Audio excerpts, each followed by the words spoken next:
আপনি কারো ক্ষতি করে খুব ভালো কাজ করছেন?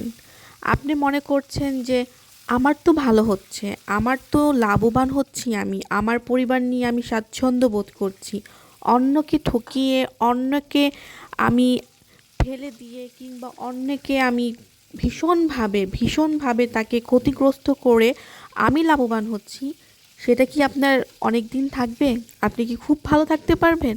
হয়তোবা ক্ষণিকের কিছুদিন আপনি ভালো থাকতে পারবেন।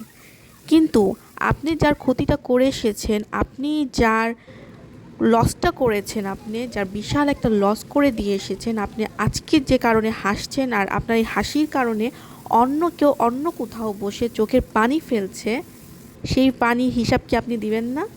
অবশ্যই দিতে হবে। আপনি মনে করবেন না যে আপনি একদম বেঁচে গেছেন, আপনি হয়তোবা সারা জীবন এইভাবে ভালো থাকবেন না। যে মানুষটাকে আপনি ঠকিয়ে এসেছেন, ঘুরে দেখবেন ১ বছর, ২ বছর, ৫ বছর, ১০ বছর পর আপনি যখনই ঘুরে তাকাবেন, তখন দেখবেন আপনার থেকে সে হাজার হাজার গুণ ভালো থাকবে। আল্লাহ তাকে এমনভাবে ঢেলে দিবে, আল্লাহ তাকে এমনভাবে সাহায্য করবে যে আপনি কল্পনাও করতে পারবেন না। মানুষকে ঠকিয়ে কেউ কখনো ভালো থাকতে পারে না।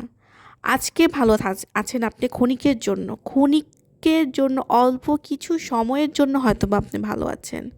কিন্তু ওই যে চোখের পানিগুলো আপনি ফেলেছেন, সেই হিসাবগুলো তো আপনার দিতে হবে। এক একটা ফোঁটার হিসেব আপনার দিতে হবে। আপনি ভাববেন না যে আপনি বেঁচে গেছেন। উহুম। এত সোজা না। কাউকে ঠকিয়ে, কাউকে কাঁদিয়ে আপনি কখনোই ভালো থাকতে পারবেন না। সম্ভবই না ভালো থাকা, অসম্ভব একটা বিষয়। আপনি তাকে অভিশাপ দিয়ে আসলেন অযথা। সে অভিশাপটা কি হবে জানেন? আপনার যে অভিশাপটা দিলেন সেটা ঠিকই সাত আসমানের ওপরে যাবে।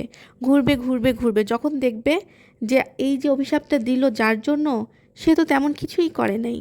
অযথা তাকে অভিশাপটা দিল। সে অভিশাপটা না ঘুরে না আপনার কাছেই আসবে। আপনারই লাগবে। তাই কাউকে অভিশাপ দেওয়ার আগেও না হাজারবার ভাববেন, হাজারবার চিন্তা করবেন।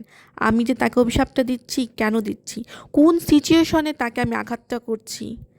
সেই সিচুয়েশনটা বুঝুন। এতটাও অমানুষ হবেন না, এতটাও নির্দয় হবেন না যে আপনি এটুকু ভুলে যাবেন কাকে কোন সময় কিভাবে আঘাত করতে হয়।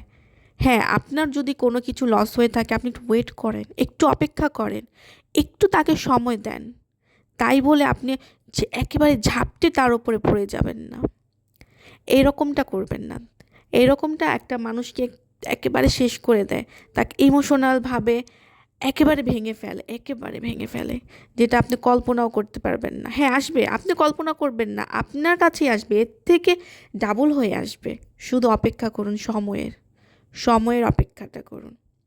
মানুষ মানুষকে যে কিভাবে কাঁদাতে পারে, কিভাবে ধ্বংস করতে পারে, আজ নিজের চোখে না দেখলে আসলে আমি বিশ্বাস করতে পারতাম না। নিজের আশেপাশে হওয়া কিছু ঘটনা যেটা আমাকে নির্মমভাবে কাঁদিয়েছে।